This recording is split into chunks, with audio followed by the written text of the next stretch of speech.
Hi everyone, my name is Omari Jones and I'll be speaking on my hermeneutics thesis statement entitled Purity in the Kingdom of Heaven.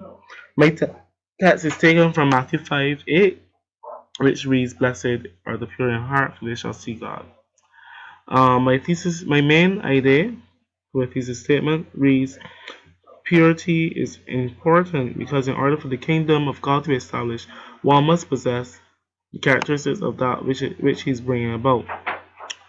My other ideas are purity is an essential characteristic which Jesus speaks about, and is also linked to the other characteristics of the kingdom of heaven.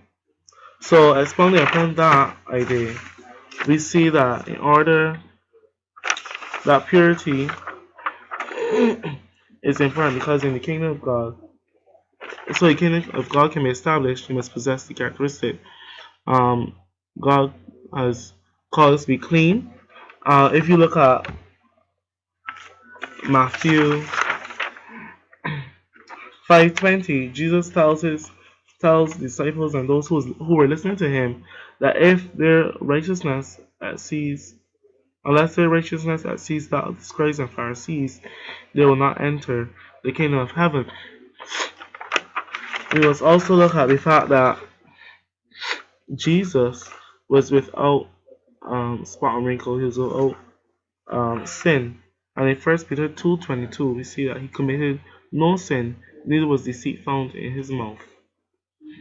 So, and Jesus has called us to be just like him in order that we may see God and in order that others may see God as well through us, as he shows later on in verse 13, when he speaks of being salt of the earth. Um, I would say that this has really impacted my life because I have realized the importance of being of purity to the kingdom of heaven. I've realized how important it is because Jesus stresses on it, and even when he classifies the different qualities and characteristics of a kingdom citizen, purity is seen as really important because it says that if you're not pure in heart, then you can't see God, right? So it has really impacted my life in that way. Using the Bible Sense lexicon, you also see that pure is highlighted and it says guiltless. So pure, guiltless, adjective, in a state of ritual cleanliness are free of guilt and sin.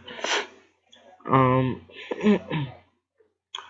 and the Greek word is translated pure or clean. So and Matthew 5:8 is actually one of the verses where the word clean or pure is being used. It's also seen in Matthew 5:23-26. Right? So we see that when we talk about purity, we're talking about being clean and being free of guilt and sin.